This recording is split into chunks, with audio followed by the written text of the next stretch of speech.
In this clip, we are going to create a Newton field. Newton field can use to create an effect of attraction. This Newton field can attract particles towards itself, and it can also be used to create an effect of suction. Let's play this video and see the effect of the Newton field.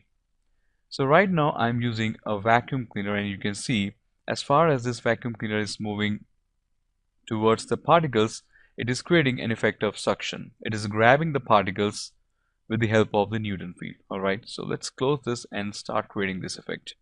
So in this scene, I'm having just a vacuum cleaner, and we have already given some animations. So I have muted the channels. Let's unmute them all and play the timeline so you can see some simple animations we have provided. So let's roll back the timeline and let me mute this again. So let's now create the particle grid. So we can go inside the N particles menu, use the option N particle tool, and over here we have the create particle grid activated. So click the particle, one over here and another over here, press enter. So with that, we can create the particle grid. Now press Ctrl A to change the render type of the particles from point to the spheres. Let's also change the size. Let's change the particle size radius to 0.050 or maybe 0.1. Alright. Now let's use the ground plane.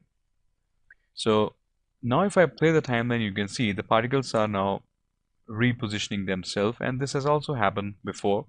So how are we going to fix this? We can initialize the value of the particles, which is at 38th frame, and we can then use this value for the first frame.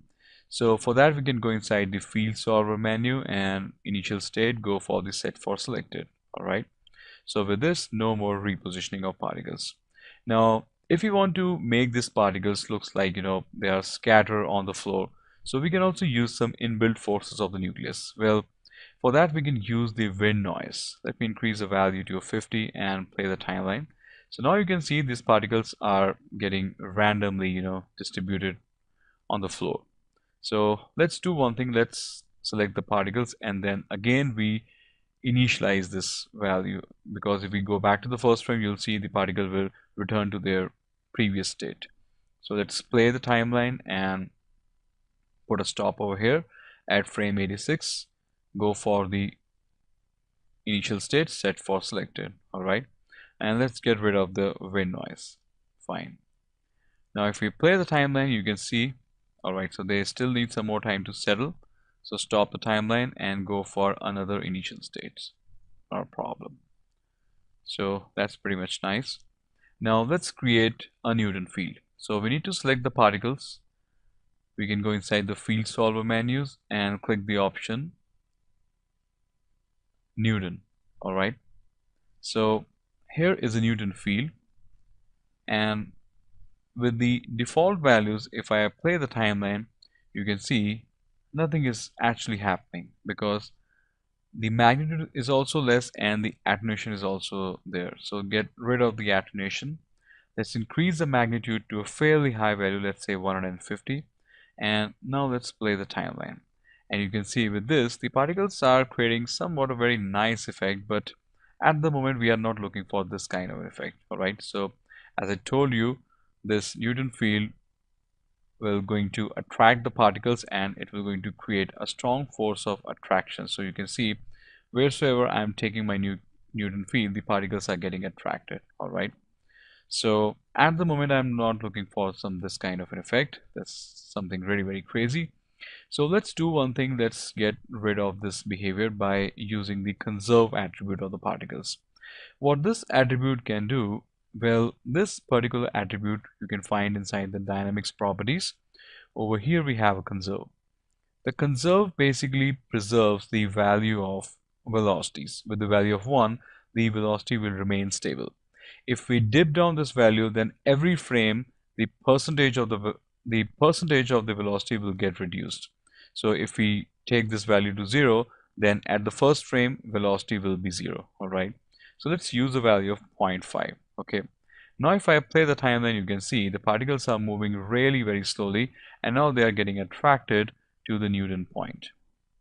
Let me select the Newton field and play for the interactive play, and take this over here, and you can see now all these particles are following the Newton field. All right, so this kind of behavior we are looking forward. But as you can see, if I play the timeline, all these particles are instantly moving towards the same point. So we can create some range. We can, restrict the behavior of the particles only inside the particular range.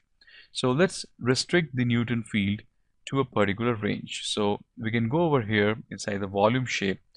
This time I would like to go with the cube. Okay, so reposition your Newton field and more or less matching with the overall shape of this vacuum cleaner.